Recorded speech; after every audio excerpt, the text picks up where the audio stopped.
Aujourd'hui, 2 événements choquants secouent l'actualité. Un étudiant sénégalais perd la vie dans des circonstances troublantes. Et le Maroc pourrait envoyer des soldats à Gaza. Restez jusqu'à la fin, car les détails sont importants.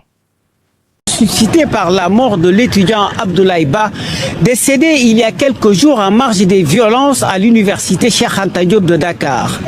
Mais à l'arrivée, seulement quelques personnes ont répondu présent. Une faible mobilisation due notamment aux jeûnes du Ramadan.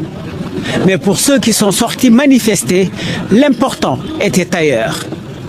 L'essentiel, c'est de nous faire entendre par les autorités de droit. Depuis longtemps, on est victime.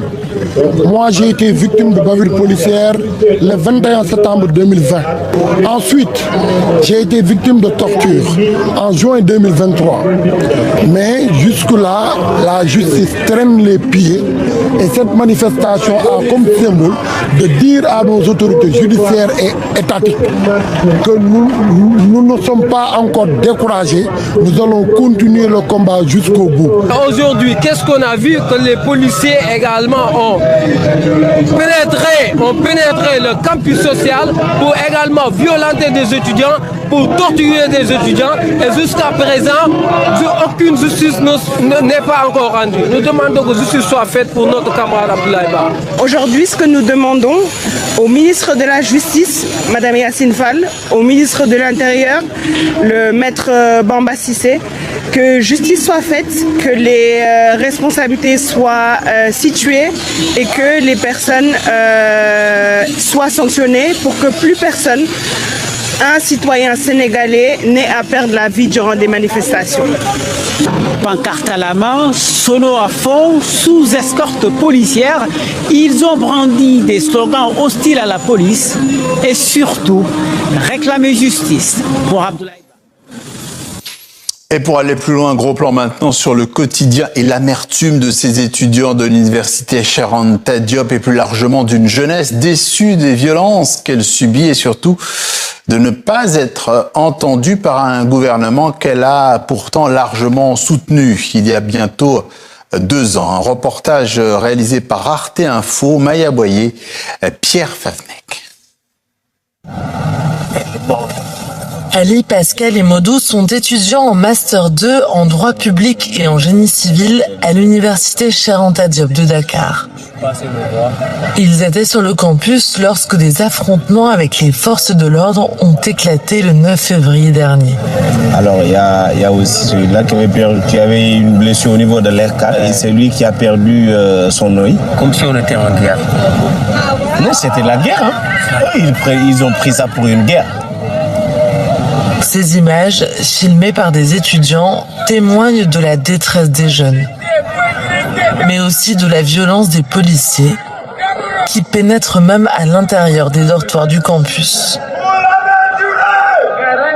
Pourtant, ce jour-là, contrairement aux jours précédents, aucune manifestation n'était en cours pour réclamer le paiement des bourses universitaires, bloquées depuis des mois pour certains étudiants.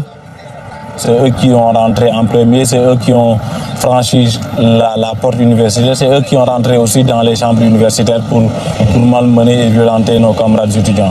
Moi, à vrai dire, ça me fait mal. Ça fait très mal parce que l'université, ce n'est pas un champ de bataille. L'université, c'est le temple du savoir. C'est là où on forme les cadres du pays. Ce ne sont pas des agresseurs. Ce sont des étudiants, des modèles, des gens qui aspirent à servir le pays demain.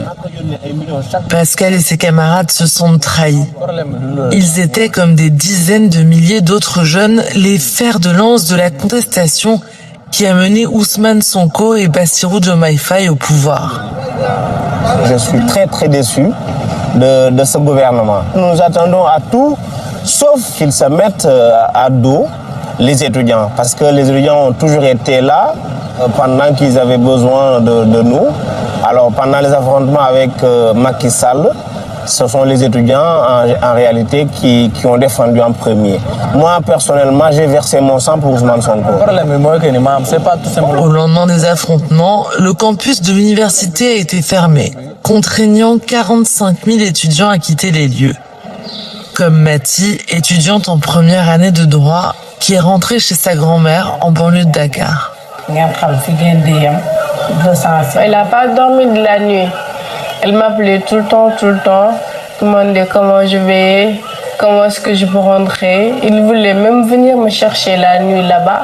Elle était hyper inquiète. C'est une maman poule, quoi. Mathie a passé sa journée du 9 février cloîtrée dans sa chambre avec ses amis, étouffée par des gaz lacrymogènes. Mais on était tellement terrifiés, les filles étaient là, on entendait les cris, on voyait les garçons à travers nos fenêtres courir, les forces de l'ordre. Eux, ils ne différencient pas filles ou garçons. Ils tapent sur tout ce qui bouge. Tu es là, tu es fille ou garçon, eux, ils s'en fichent. Ils faisaient ça de gaieté, quoi. Ils faisaient ça avec plaisir. Nous taper, nous voir souffrir, nous malmener. Et moi, j'aurais jamais cru que ça allait se faire à l'université. Jamais. J'ai même peur de retourner à l'université, honnêtement. Parce que j'ai peur que demain, des situations pareilles se représentent. Et puis que, voilà. Et puis que je fasse partie des victimes. L'étudiante n'a pour l'instant aucune visibilité sur la réouverture du campus. Honnêtement, j'ai aucune envie d'apprendre. Mais il le faut quand même parce que une fois la reprise, nous on continue aux examens et puis on ne veut pas avoir à aller en rattrapage ou pire même redoubler. Donc on est obligé, même si on n'a pas la tête sur les cahiers, de continuer quand même nos révisions. En attendant la reprise, Pascal, lui, rend visite à un autre étudiant, logé chez un ami. Ce dernier a été blessé lors des affrontements avec les forces de l'ordre sur le campus. On t'a vraiment blessé.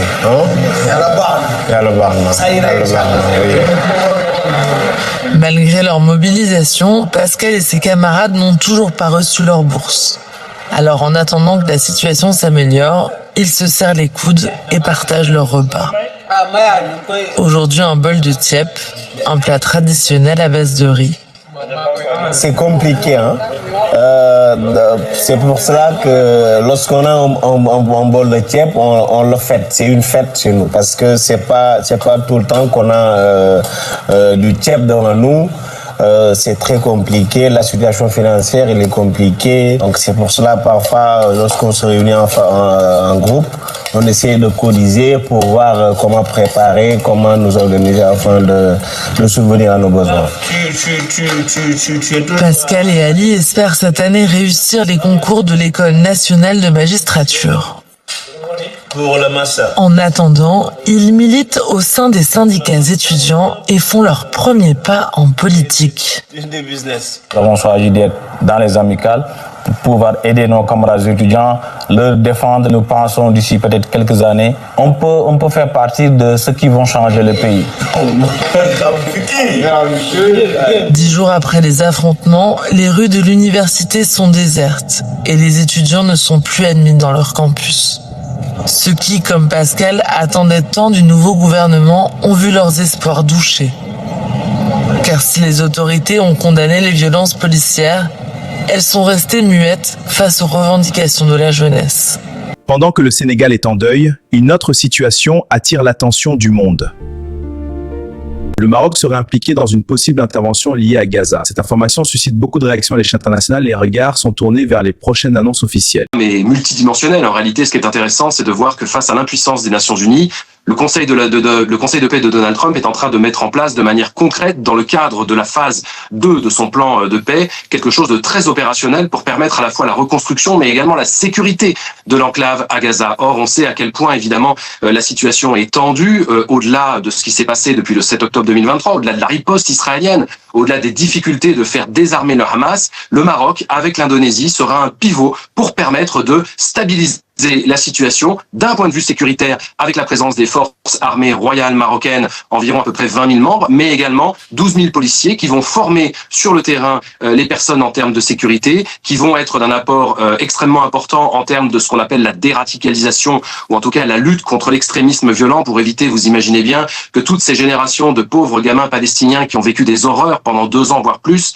aient la mauvaise idée à un moment ou à un autre de devenir des terroristes. Donc le rôle du Maroc va être évidemment central, et tout ça correspond à l'histoire du Maroc depuis maintenant une trentaine d'années de lutte contre le terrorisme, mais également d'extrêmes bonnes relations avec les États-Unis, au point que le Maroc soit un élève modèle pour Washington. C'est probablement ça qui a pesé dans la balance pour le rôle qu'il va assumer dès à présent. Seulement clair et net de la coopération avec les États-Unis, je dirais que dans la région, c'est à peu près le meilleur exemple, et il est cet élève modèle qui montre à quel point la coopération à la fois multidimensionnelle de lutte contre le terrorisme a été d'un apport extrêmement important pour les États-Unis depuis le 11 septembre 2001, a été d'un apport phénoménal après les attentats après les attentats de 2015 à Paris, puisque le Maroc a coopéré avec la France pour permettre d'arrêter une partie des terroristes, et va jouer un rôle évidemment central sur le Moyen-Orient, parce que le roi du Maroc a ce rôle extrêmement important de président du comité Al-Quds, c'est-à-dire qu'à la fois il est en charge de la défense et de la protection des lieux saints à Jérusalem, mais qu'il œuvre aussi évidemment pour une résolution juste et durable et puisse permettre une paix avec les Israéliens et les Palestiniens. Et je rappelle quand même que le Maroc a signé les accords d'Abraham, donc il est quelque part ce carrefour et ce pivot entre les Israéliens et les Palestiniens. Ces 2 événements montrent à quel point l'actualité peut être intense et imprévisible. Donnez votre avis en commentaire. Que pensez-vous de ces situations? Abonnez-vous pour ne rien manquer de l'actualité africaine.